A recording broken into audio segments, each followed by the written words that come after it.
ಅದು ಮೋದಿ ಅಲೆ ಅಲ್ಲ ಸರ್, ಮೋದಿ ಸುನಾಮಿ ಅದು. ಯಾಕಂದ್ರೆ ಒಬ್ಬ ಎಜುಕೇಟೆಡ್ ಆಗಿತ್ಕೊಂಡು ದೇಶದ ಬಗ್ಗೆ ಅಭಿಮಾನ ಉಳ್ಳಂತವ್ರು ಯಾರೇ ಆದ್ರೂ ಸಹ ಮೋದಿಗೆ ಬೆಂಬಲ ಕೊಡ್ಲೇಬೇಕು.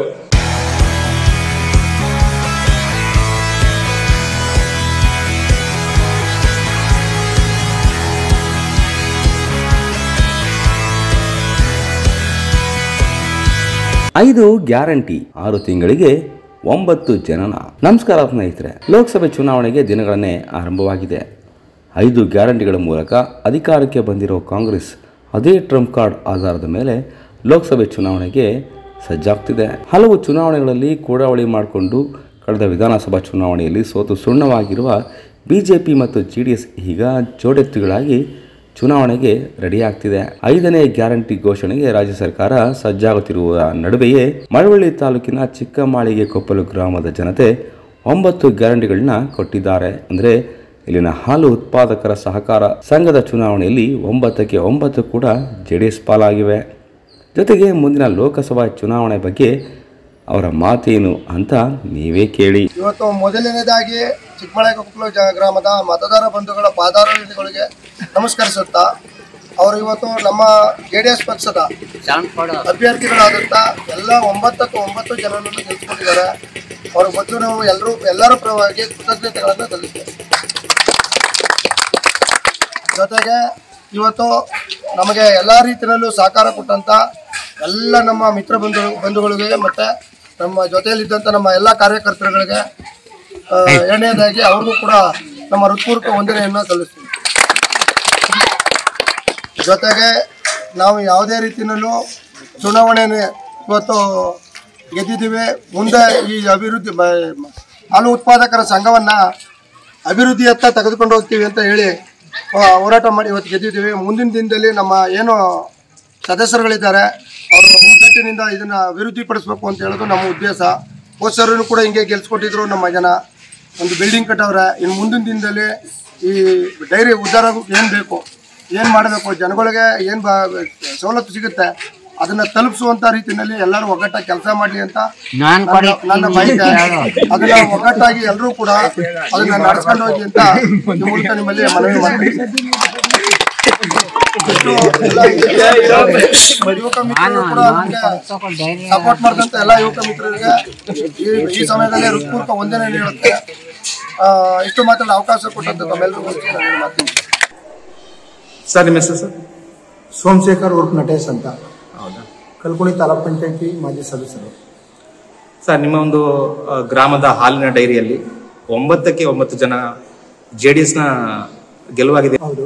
ಇದಕ್ಕೆ ಕಾರಣ ಏನು ಸರ್? ಕಾರಣ ಏನು, ನಮ್ಮ ಎಲ್ಲ ಕಾರ್ಯಕರ್ತರು ಮತ್ತು ನಮ್ಮ ಡೈರಿ ಮಾಜಿ ಅಧ್ಯಕ್ಷರಾದಂಥವರು ಇಲ್ಲಿ ನಡೆದಂಥ ಒಂದು ಬೆಳವಣಿಗೆ ತುಂಬ ಅಚ್ಚುಕಟ್ಟಾಗಿ ಡೈರಿನ ನಡೆಸ್ಕೊಂಡು ಬಂದರು. ಅದು ಒಂದು ಕಾರಣ ಆಯಿತು. ಜೊತೆಗೆ ನಮ್ಮ ಎಲ್ಲ ಕಾರ್ಯಕರ್ತರು ಮತ್ತು ಊರಿನ ಜನ JDS ಪಕ್ಷವನ್ನು ಬೆಂಬಲಿಸಬೇಕು ಅನ್ನೋದು ಊರಿನ ಜನಗಳ ಅಭಿಪ್ರಾಯ ಆಗಿತ್ತು. ಅದರಿಂದ ನಮಗೆ 9ಕ್ಕೆ 9 ಕೂಡ ಗೆಲ್ಸ್ಕೊಟ್ಟಿದ್ದಾರೆ. ಸರ್, ಈಗ ಪ್ರಸ್ತುತ ರಾಜಕೀಯ ಸನ್ನಿವೇಶ ಹೇಗಿದೆ ಅಂತಂದ್ರೆ, ಮಂಡ್ಯ ಜಿಲ್ಲೆಯಲ್ಲಿ ಕಳೆದ ವಿಧಾನಸಭೆ ಚುನಾವಣೆಯಲ್ಲಿ ಕಾಂಗ್ರೆಸ್ ದೊಡ್ಡ ಮಟ್ಟದಲ್ಲಿ ಒಂದು ಜಯಬೇರಿ ಬಾರಿಸಿತು ಸರ್. JDSಗೆ ಹಿನ್ನಡೆಯಾಗಿತ್ತು. ಈಗ ದಿಢೀರ್ ಅಂತ ಒಂದು ಬದಲಾವಣೆ ಆಗಿದೆ ರಾಜಕೀಯ ಒಂದು ಸನ್ನಿವೇಶ. ಇದಕ್ಕೆ ಏನ್ ಕಾರಣ ಸರ್? JDS ಸೋತಿದೆ. ಅದು ನಮ್ಮ ಒಂದು ಸಣ್ಣ ಪುಟ್ಟ ತಪ್ಪಾಗಿರ್ಬೋದೇನೋ, ಅದು ಸೋತಿದೆ, ಸೋತೋಗಿಲ್ಲ. ನಾವಿನ್ನೂ JDS ಕಾರ್ಯಕರ್ತರು ಪ್ರಬಲವಾಗಿದ್ದೀವಿ. ನಾವು ದೇವೇಗೌಡ ಮತ್ತೆ ಕುಮಾರಣ್ಣನ ಕಟ್ಟ ಅಭಿಮಾನಿಗಳು. ನಾವು ಪಕ್ಷ ಕಟ್ತೀವಿ, ನಾವು ತಳಮಟ್ಟದಲ್ಲಿ ಪಕ್ಷ ಕಟ್ತೀವಿ ಅಂತ ಹೇಳ್ತೀವಿ ನಾವು. ಜೊತೆಗೆ ನಾವು ಕುಮಾರಣ್ಣನ ಕೈ ಬಲಪಡಿಸೋಕೆ ಏನು ಬೇಕಾದರೂ ಮಾಡ್ತೀವಿ. ಜೊತೆಗೆ ನೆಕ್ಸ್ಟ್ MP ಎಲೆಕ್ಷನ್ ಬರ್ತಾ ಇದೆ. ಅವತ್ತು ನಮ್ಮ ಪಕ್ಷದ ಏನು ಸೋಲು ಅನ್ನೋದು ಇದು ಕಂಡಿತು. ಅದು ಅದ್ದೂರಿ ಗೆಲುವಿನತ್ತ ಸಾಗ್ತಾ ಇದೆ ಇವತ್ತು. ಅದಕ್ಕೆ ಕಾರಣ ನಮ್ಮ ಚಿಕ್ಕಮಾಳಿಗೆ ಕೊಪ್ಪಲು ಗ್ರಾಮದಲ್ಲಿ 9ಕ್ಕೆ 9 JDS, ಅದು ಸಣ್ಣ ಪುಟ್ಟ ಲೀಡಲ್ಲ, ಅದ್ದೂರಿ ಲೀಡರ್ನಲ್ಲಿ ಗೆದ್ದು ಎಲ್ಲ ಪ್ರತಿಯೊಬ್ಬ ಅಭ್ಯರ್ಥಿನೂ ಕೂಡ 50-60 ಓಟು ಲೀಡಲ್ಲಿ ಡೈರಿಲಿ ಗೆಲ್ಲೋದು ಅಷ್ಟು ಸುಲಭದ ಕೆಲಸ ಅಲ್ಲ. 50-60-70 ಓಟು ಲೀಡಲ್ಲಿ ಗೆದ್ದಿದ್ದಾರೆ. ಅದರ ಉದ್ದೇಶ ಏನು ಅಂದರೆ, ನಮ್ಮ ಮಂಡ್ಯ ಜಿಲ್ಲೆಯಲ್ಲಿ ಮುಂದೆ ನಾವು JDS ಬೇಕು, ರೈತರ ಪಕ್ಷ ಬೇಕು ಅನ್ನೋ ಒಂದು ಕಾರಣ ಇಟ್ಕೊಂಡು ನಮ್ಮ ಚಿಕ್ಕಮಾಳಿಗೆ ಕೊಪ್ಪಲು ಗ್ರಾಮಸ್ಥರು ಅವಕಾಶ ಮಾಡಿಕೊಟ್ಟಿದ್ದಾರೆ ಅಂತ ಹೇಳಿ. ಸರ್, ಇವಾಗ ಕಳೆದ ಒಂದು 6-7 ತಿಂಗಳಿಂದ ಚುನಾವಣೆ ನಡೆಯಿತು ವಿಧಾನಸಭೆದು. ಕಾಂಗ್ರೆಸ್ಸು ಸಾಕಷ್ಟು ಫ್ರೀ ಬೀಸ್ ಆಫರ್ಗಳೆಲ್ಲ ಕೊಟ್ಟು ಪಕ್ಷ ಅಧಿಕಾರಕ್ಕೆ ಬಂತು. ಈ 6 ತಿಂಗಳಲ್ಲಿ ಸಡನ್ ಆಗಿ ಇಂಥ ಒಂದು ಬದಲಾವಣೆಗೆ ಏನ್ ಸರ್ ಕಾರಣ? JDS ಪರ ಜನ ವಾಲ್ತಾ ಇರೋ ಕಾರಣ? ಈಗೇನು ಅವರು ಫ್ರೀ ಕೊಡ್ತೀವಿ ಅಂತ ಹೇಳಿದ್ರು ಅದು ಗೊಂದಲಮಯ. ಯಾಕೆಂದ್ರೆ ಯಾವ್ದನ್ನೂ ಕೂಡ ನಾವು ಕೊಡ್ತೀವಿ ಅಂತ ಹೇಳಿದ್ರು ಎಲ್ಲಾ ನಮ್ಮ ಜನ ಅಕ್ಕ ತಂಗಿಯರು ತಂದೆ ತಾಯಂದ್ರು ಏನಾಗಿದೆ ಅಂದ್ರೆ ಒಂದು ಸೈಬರ್ ಮುಂಚೆ ಕಾಯುವಂತ ಪರಿಸ್ಥಿತಿಯನ್ನ ತಂದುಬಿಟ್ಟು ಕಾಂಗ್ರೆಸ್ ಅಂತ ನಾನು ಭಾವಿಸ್ತೀನಿ.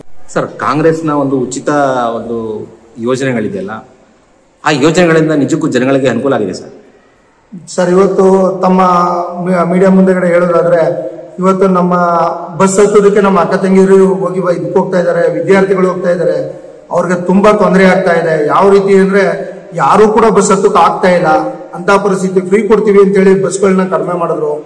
ಅದ್ರ ಜೊತೆಗೆ ವಿಚಾರ ಏನು ಅಂದ್ರೆ ಹಿರಿಯ ನಾಗರಿಕರಿಗೆ ಮತ್ತೆ ವಿದ್ಯಾರ್ಥಿಗಳಿಗೆ ಕೊಡಬೇಕಾದಂತ ಉಚಿತನ ಮಹಿಳೆಯರು ಕೊಟ್ಟದ್ರಿಂದ ಇವತ್ತು ತುಂಬಾ ನಷ್ಟ ಆಗ್ತಾ ಇದೆ. ಜೊತೆಗೆ ಸರ್ಕಾರ ಏನು ಯೋಜನೆಗಳನ್ನ ಕೊಡ್ತೋ 2,000 ರೂಪಾಯಿ ಭಾಗ್ಯಲಕ್ಷ್ಮಿ ಅಂತ ಏನು ಕೊಡ್ತೋ ಅದು ಇವತ್ತು ಗಂಟ ಅರ್ಧ ಜನಕ್ಕೆ ಬರ್ತಾ ಇದೆ, ಅರ್ಧ ಜನಕ್ಕೆ ಬರ್ತಾ ಇಲ್ಲ. ಈ ತಿಂಗಳು ಬರ್ಲಿಲ್ಲ ಅಂದ್ರೆ ಇನ್ನೊಂದು ತಿಂಗಳು ಬರ್ಲಿಲ್ಲ ಅಂತ ಹೇಳಿ ಸೈಬರ್ ಹತ್ರ ಹೋಗುವಂತ ಪರಿಸ್ಥಿತಿ ಈ ರಾಜ್ಯದಲ್ಲಿ ಉದ್ಭವ ಆಗಿದೆ. ನನ್ನ ಒಂದು ಅಭಿಪ್ರಾಯ ಹೇಳೋದಾದ್ರೆ ಫ್ರೀ ಕೊಡ್ಬೇಕಾದ್ರೆ ಯಾರ ದುಡ್ಡಲ್ಲಿ ಫ್ರೀ ಕೊಡ್ತೀರಿ? ನಾವು ಕಟ್ಟದಂತ ಒಂದು ಟ್ಯಾಕ್ಸ್, ಯಾರೇ ಒಬ್ಬ ಒಂದು ಬೆಂಕಿಪಟ್ಟಣ ತಗೋಬೇಕಾದ್ರೂ ನಮ್ಮ ಸಾಮಾನ್ಯ ಜನ ಟ್ಯಾಕ್ಸ್ ಕಟ್ಟೆ ತಗೊಂಡಿರೋದು. ಆ ದುಡ್ಡನ್ನ ಇವತ್ತು ಫ್ರೀಯಾಗಿ ಕೊಡ್ತಾ ಇದ್ದೀರಿ. ಫ್ರೀಯಾಗಿ ಕೊಟ್ಟ ದೇಶ ಆಗ್ಲಿ ರಾಜ್ಯ ಆಗ್ಲಿ ಎಲ್ಲೂ ಯಾವ್ದು ಉಳ್ಕೊಂಡಿದೆ? ಉದಾಹರಣೆಗೆ ಬೇರೆ ದೇಶಗಳನ್ನು ಲೆಕ್ಕ ಹಾಕ್ಬೋದು. ಇಲ್ಲ ನಮ್ಮ ದೇಶದಲ್ಲೇ ಡೆಲ್ಲಿನಲ್ಲಿ ಫ್ರೀ ಕೊಟ್ರು, ದಿವಾಳಿ ಹೆಂಚು ಬಂದು ನಿಂತ್ಕೊಂಡಂತ ಪರಿಸ್ಥಿತಿನ ನಾವೆಲ್ಲ ನೋಡಿದೀವಿ. ಈ ಫ್ರೀ ಕೊಡೋ ಅವಶ್ಯಕತೆ ಇರಲಿಲ್ಲ. ರೈತರಿಗೆ ಬೆಂಬಲ ಬೆಲೆ ಕೊಡ್ಬೋದಾಯ್ತು, ಹಾಲಿನ ಬೆಲೆ ಜಾಸ್ತಿ ಮಾಡ್ಬೋದಿತ್ತು. ಜೊತೆಗೆ ಅದೇ ಮಹಿಳೆಯರು ಸಾಕ್ತಾ ಇರುವಂತ ಹೈನುಗಾರಿಕೆಯಲ್ಲಿ ಹೆಚ್ಚು ಬೆಳೀತಾ ಇರೋದು ಹೈನುಗಾರಿಕೆಯಲ್ಲಿ ಅವ್ರು ಫ್ರೀ ಮಾಡ್ಬೋದು. ಏನೋ ಒಂದು ಫೀಡ್ಸ್ ಏನಂತ ಕಡಿಮೆ ಮಾಡಿ ಅವ್ರಿಗೊಂದು ಉನ್ನತವಾಗಿ ಒಂದು ಕೆಲಸನ ಮಾಡ್ಕೊಡ್ಬೋದಾಯ್ತು. ಅದ್ರ ಬದಲಿಗೆ ಫ್ರೀ ಕೊಟ್ಟು ಜನ ಸಿಕ್ಕಾಬಟ್ಟೆ ಏನೂ ಮಾಡೋಕ್ಕಾಗದಿರುವಂತ ಪರಿಸ್ಥಿತಿಗೆ ನುಗ್ಗಂಥದ್ದು ನಮ್ಮ ಇವತ್ತಿನ ಸರ್ಕಾರ ಅಂತ ನಾನು ಹೇಳ್ತೀನಿ. ಇದ್ರ ಏನಾಗಿದೆ ಅಂದ್ರೆ ಫ್ರೀ ಕೊಡೋದ್ರಿಂದ ನಮ್ಮ ರಾಜ್ಯ ಸರ್ಕಾರದ ಬೊಕ್ಕಸ ಖಾಲಿ ಆಯ್ತಾ ಇದೆ. ನನ್ನ ಅಭಿಪ್ರಾಯದಲ್ಲಿ ಪೂರ್ತಿ ಖಾಲಿ ಆಯ್ತಾ ಇದೆ. ಈ ಸಾಲನ ಯಾರ ಮೇಲೆ ಹಾಕ್ತಾರೆ? ಸಾಮಾನ್ಯ ಎಲ್ಲಾ ಪ್ರಜೆಗಳ ಮೇಲೂ ಕೂಡ ಈ ಸಾಲನ ಹಾಕ್ತಾರೆ. ಈ ಸಾಲ ತೀರ್ಸ್ಬೇಕಾದವ್ರು ಯಾರು? ಮುಂದಿನ ದಿನದಲ್ಲಿ ನಾವೇ ತೀರ್ಸ್ಬೇಕು. ಇವತ್ತು ಖುಷಿಗೆ 2,000 ಬರ್ತಾದೆ, ಬಸ್ ಚಾರ್ಜ್ ಫ್ರೀ ಇದೆ ಅಂತ ಓಡಾಡ್ತಾ ಇದೀವಲ್ಲ, ಮುಂದಿನ ದಿನದಲ್ಲಿ ನಮ್ಮ ಜನನೇ ಈ ಸಾಲ ತೀರ್ಸ್ಬೇಕು. ಯಾವುದೇ ತರವಾಗೂ ಇನ್ನೆಲ್ಲೂ ಸಾಲ ತೀರ್ಸಕ್ಕಾಗಲ್ಲ. ಇದು ಸರ್ಕಾರ ಫ್ರೀ ಕೊಟ್ಟು ನಮ್ಗೆಲ್ರಿಗೂ ಹೊರೆನ ಉರಿಸ್ತಾ ಇದೆ ಅಂತ ನನ್ನ ಅಭಿಪ್ರಾಯ. ಇವತ್ತು ನಾವು ಚಿಕ್ಕಮಗಳೂರು ಕೊಪ್ಪಳಿನಲ್ಲಿ JDS ಬೆಂಬಲಿತ 9 ಅಭ್ಯರ್ಥಿಗಳನ್ನ ಗೆದ್ದಿದ್ದೀವಿ. ಜೊತೆಗೆ ನಮ್ಮ ಅಕ್ಕಪಕ್ಕ ಇದರಲ್ಲೂ ಕೂಡ ನಾವು JDS ಮೆಂಬರ್ಗಳೇ ಜಾಸ್ತಿ ಗೆದ್ದಿದ್ದೀವಿ ಎಲ್ಲ ಡೈರಿಗಳಲ್ಲೂ. ಇವತ್ತು ಕುಮಾರಣ್ಣರು ನಾವು ನಿಮ್ಮ ಬೆಂಬಲಕ್ಕೆ ನಾವು ನಿಂತಿದ್ದೀವಿ, ನಾವು ಇದ್ದೇ ಇರ್ತೀವಿ. ಯಾವುದೇ ತರವಾಗೂ ನಾವು ಕುಗ್ಗುದಿಲ್ಲ, ಸೋತ್ರವು ನಾವು ಯಾವುದೇ ಕಾರಣಕ್ಕೂ ಕುಗ್ಗುದಿಲ್ಲ. ದಯವಿಟ್ಟು ಕುಮಾರಣ್ಣವರು ಒಂದು ಒಳ್ಳೆ ಅಭಿಪ್ರಾಯಕ್ಕೆ ಬಂದು MP ಚುನಾವಣೆಯಲ್ಲಿ ಒಂದು ಒಳ್ಳೆ ಡಿಸಿಷನ್ ತಗೋಬೇಕು ಅಂತ ನಾವು ಈ ಮುಖಾಂತರ ಹೇಳ್ತೀವಿ. ಸರ್, ಇವಾಗ 2024 ಲೋಕಸಭಾ ಚುನಾವಣೆಗೋಸ್ಕರ ಬಿಜೆಪಿ ಮತ್ತೆ JDS ಮೈತ್ರಿ ಮಾಡ್ಕೊಂಡಿದೆ. ಬಿಜೆಪಿ ಬಗ್ಗೆ ಸರ್ ನಿಮ್ಗೆ ಏನು ಅಭಿಪ್ರಾಯ ಇದೆ ಸರ್? ಇವತ್ತು ದೇಶದಲ್ಲಿ ನರೇಂದ್ರ ಮೋದಿ ಅವರು ಒಂದು ಒಳ್ಳೆ ಕೆಲಸಗಳನ್ನ ಮಾಡ್ತಾ ಇದ್ದಾರೆ. ಪ್ರಪಂಚ ಇಂಡಿಯಾ ಅಂದ್ರೆ ಏನು ಅಂತ ಗೊತ್ತಿದ್ದವ್ರನ್ನ ತಿರುಗಿ ನೋಡ್ಬೇಕು, ಆ ರೀತಿ ಒಂದು ಒಳ್ಳೆ ಕೆಲಸ ಮಾಡ್ತಾ ಇದ್ದಾರೆ. ಅವ್ರ ಜೊತೆಲಿ ನಾವು ನಮ್ಮ ಪಕ್ಷನೂ ಕೂಡ ಮೈತ್ರಿ ಮಾಡ್ಕೊಂಡಿರೋದು ನಮ್ಮೆಲ್ರಿಗೂ ತುಂಬಾ ಖುಷಿ ತಂದಿದೆ. ಅದು ಒಳ್ಳೆ ಅಧಿಕಾರವನ್ನು ಕೊಡ್ತಾ ಇರುವಂತದ್ದು ಕೇಂದ್ರ ಸರ್ಕಾರ, ಮೋದಿ ಸರ್ಕಾರ ಅಂತ ನಾನು ಹೇಳೋದಕ್ಕೆ ಇಷ್ಟಪಡ್ತೀನಿ. ಸರ್, ಈಗ ಮಂಡ್ಯ ಜಿಲ್ಲೆಯಲ್ಲಿ ಬಿಜೆಪಿಗೆ ಹೇಳ್ಕೊಳ್ಳುವಂತ ಒಂದು ನೆಲೆ ಇಲ್ಲ ಸರ್. ಮಂಡ್ಯ ಜಿಲ್ಲೆಯಲ್ಲಿ ಈ ಒಂದು ಮೈತ್ರಿಯಿಂದ ಮುಂದೆ ಬಿಜೆಪಿಗೆ ಮತ್ತೆ JDSಗೆ ಒಂದು ಅನುಕೂಲ ಆಗುತ್ತೆ ಸರ್? ಅನುಕೂಲ ಆಗುತ್ತೆ. ಈಗ ಹಿಂದೆ ಎಲ್ಲಾ ಎಲೆಕ್ಷನ್ಗಳನ್ನ ನೋಡಿದ್ರೆ ಅವ್ರದೇ ಆದಂತ ಒಂದಷ್ಟು ಓಟ್ಗಳಿದೆ. ಅವ್ರು ಇಲ್ಲ ನೆಲೆ ಇಲ್ಲ ಅಂತ ಹೇಳಂಗಿಲ್ಲ ನಾವು. ಅವ್ರದೇ ಆದಂತ ಓಟ್ಗಳೈತೆ. ಆ ಓಟ್ಗಳು ನಾವು ಬೆನಿಫಿಟ್ ಆಗ್ತವೆ.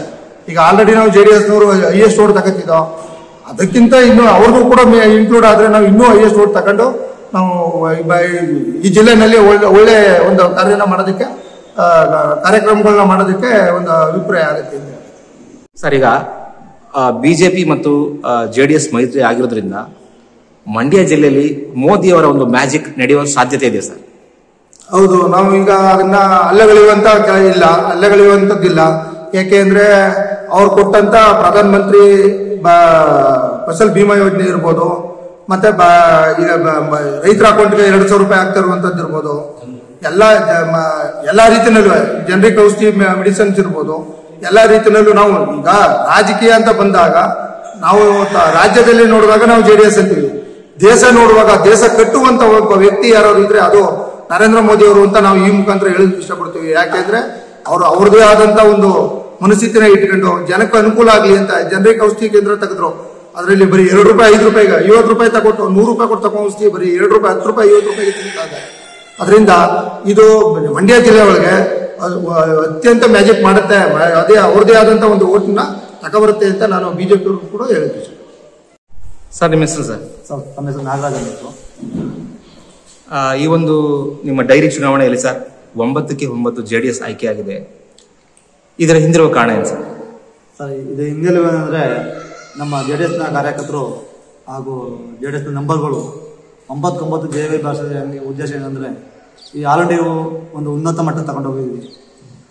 ಒಂದು ಈ ಕುಮಾರಣ್ಣ ಸರಿ ಸೋತಿರುವ ಒಂದು ಹಿನ್ನೆಲೆ, ಆ ಹಿನ್ನೆಲೆಯಲ್ಲಿ ಇವತ್ತು ವಿಶ್ವಣ್ಣ ನಮ್ಮ ಮನ್ಮೂಲ ನಿರ್ದೇಶಕರಾದಂಥ ವಿಶ್ವಣ್ಣರವರ ಅಧ್ಯಕ್ಷತೆಯಲ್ಲಿ ಅವರು ಮಾಡಿರುವಂಥ ಈ ನಮ್ಮ ಡೈರಿಗೆ ಸಹಾಯ, ಒಂದು ಈ ಪೀಡ್ಸ್ ಆಗಿರ್ಬೋದು, ಅನುದಾನ ಆಗಿರ್ಬೋದು, ಒಂದು ಮ್ಯಾಟ್ ಆಗಿರ್ಬೋದು, ಮತ್ತಷ್ಟು ಅನುದಾನ ತಂದು ಕೊಟ್ಟಿದ್ದಾರೆ.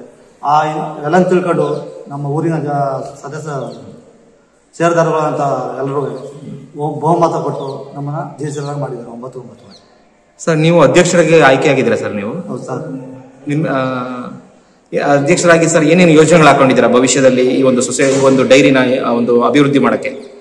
ಸರ್ ನಾನು ಮುಂದಿನ ದಿನಗಳಲ್ಲಿ ನಮ್ಮಲ್ಲಿ ಎಲ್ಲರೂ ಒಮ್ಮತವಾಗಿ 9 ಮಾತುಕತೆ ಹಾಕೊಂಡು ಮುಂದಿನ ದಿನ ಇನ್ನೂ ಒಂದು ಉನ್ನತ ಮಟ್ಟ ತಗೊಂಡು ಹೋಗ್ಬೇಕು ಅಂದ್ಕೊಂಡಿದ್ದೀವಿ.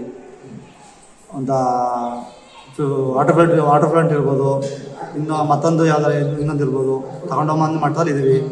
ಅದಕ್ಕೆಲ್ಲ ನಮ್ಮ ಊರಿನ ಗ್ರಾಮಸ್ಥರು ಸಹಕರಿಸಬೇಕು. ಸರ್ ನಿಮ್ಮ ಹೆಸರು ಸರ್? ಸರ್ ನವೀನ್ ಕುಮಾರ್ ಅಂತೇಳಿ, ಹಾಲಿ ಉತ್ಪಾದಕ ಸಂಘದ ನಿರ್ದೇಶಕ ಸರ್, ಹೊಸದಾಗಿ ಚುನಾಯಿತರಾಗಿರ್ತಕ್ಕಂಥವ್ರು. ಹೇಳಿ ಸರ್, ಈ ಒಂದು 9ಕ್ಕೆ 9 ಗೆಲುವಿಗೆ ಇದರ ಹಿಂದಿರುವ ಒಂದು ಗುಟ್ಟೇನು ಸರ್? ಈ ಬಾರಿ ಗೆಲುವು ಗುಟ್ಟೇನಿಲ್ಲ.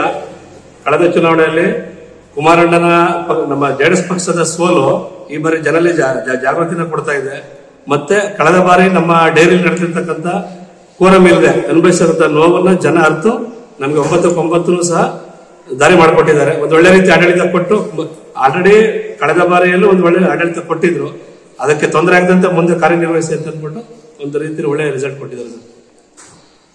ಸರ್ ಇವಾಗ 2024ರ ಲೋಕಸಭಾ ಚುನಾವಣೆ ಇನ್ನು 6 ತಿಂಗಳಲ್ಲಿ ಬರ್ತಾ ಇದೆ ಸರ್.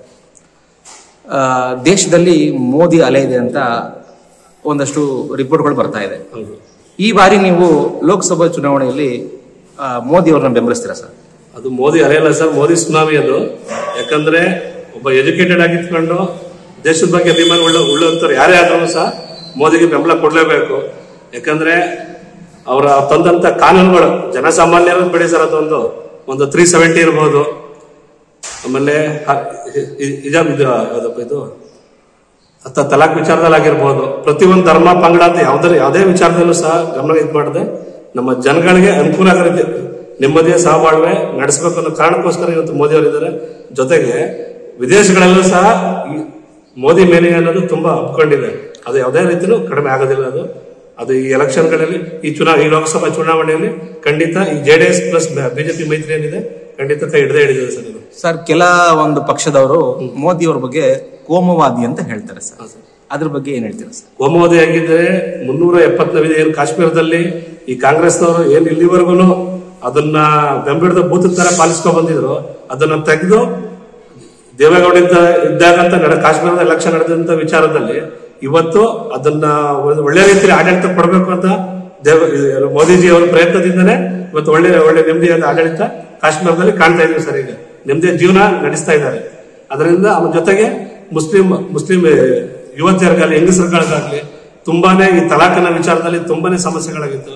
ಅದಕ್ಕೊಂದು ದಿಟ್ಟ ನಿರ್ಧಾರ ತಗೊಂಡಿದ್ದೆ ಮೋದಿಜಿ ಅವರು.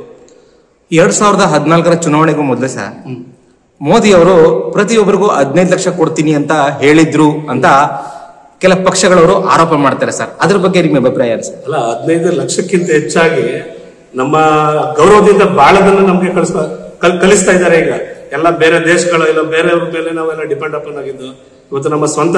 ಯಾಕಂದ್ರೆ ಕಾಂಗ್ರೆಸ್ ಅವರು ಫ್ರೀ ಬಿಟ್ಟಿ ಭಾಗ್ಯಗಳನ್ನ ತಂದು ನಮ್ಮನ್ನ ತುಳಿತಾ ಇದಾರೆ ಹೊರತು 2014ರಲ್ಲಿ ಅನ್ನಭಾಗ್ಯ ತಂದ್ರು. ಒಂದ್ ಊರಲ್ಲಿ 100 ಜನ 150 ಜನ ಕೂಲಿ ಕೆಲಸ ಮಾಡ್ತಾ ಇದ್ರು, ಇವತ್ತು 5 ಜನ 6 ಜನ ಬಂದು ನಿಲ್ಸಿದ್ದಾರೆ. ಮತ್ತೆ ಫ್ರೀ ಭಾಗ್ಯಗಳನ್ನ ಕೊಟ್ಟು ಕುಡಿಯೋದಕ್ಕೆ ಪ್ರೇರೇಪಣೆ ಮಾಡ್ತಾ ಇದಾರೆ ಹೊರತು ಯಾವುದೇ ಕಾರಣಕ್ಕೂ ಉದ್ಯೋಗ ಸೃಷ್ಟಿ ಮಾಡುವಂತ ಕೆಲಸ ಕಾಂಗ್ರೆಸ್ ಕಡೆಯಿಂದ ಇಲ್ಲ ಸರ್. 15 ಲಕ್ಷ ಹಣನ ನಮ್ಮ ತೆರಿಗೆ ಹಣದಿಂದ ಅವ್ರು ಹಾಕ್ತೇವೆ ಅಂತ ಹೇಳಿರಲಿಲ್ಲ. ಕಳ್ಳತನದಿಂದ ಏನು ಸ್ವಿಸ್ ಬ್ಯಾಂಕ್ಗಳಲ್ಲಿ ಹಳೆಯ ಮಂತ್ರಿಗಳು ಸರ್ಕಾರಗಳು ನಡೆಸತಕ್ಕಂಥ ಲೂಟಿಯಿಂದ ಹೊಡೆದಂತ ಹಣ ಸ್ವಿಸ್ ಬ್ಯಾಂಕ್ ಅಲ್ಲಿ ಇದೆ. ಆ ಹಣನ ತಂದು ಕೊಡ್ತೀವಿ ಅಂತ ಹೇಳಿದ್ರೆ ಹೊರತು ನಮ್ಮ ತೆರಿಗೆ ಹಣದಿಂದ ಕೊಡ್ತೀವಿ ಅಂತ ಹೇಳಿಲ್ಲ. ಬಿಟ್ಟಿ ಭಾಗ್ಯಗಳಿಂದ ಹಾಳಾಗಿರ್ತಕ್ಕಂಥ ಆರ್ಥಿಕ ವ್ಯವಸ್ಥೆನ ಒಂದು ಅದಕ್ಕೆ ತಂದು ಆ ಮುಖಾಂತರ ಸಿಗುತ್ತೆ ಹೊರತು ಯಾವುದೇ. ನಮ್ಮ ಯೂಟ್ಯೂಬ್ ಚಾನೆಲ್ನ ಸಬ್ಸ್ಕ್ರೈಬ್ ಆಗಿ, ಲೈಕ್ ಮಾಡಿ, ಪಕ್ಕದಲ್ಲಿ ಕಾಣಿಸೋ ಬೆಲ್ ಐಕನ್ನ ಕ್ಲಿಕ್ ಮಾಡಿ.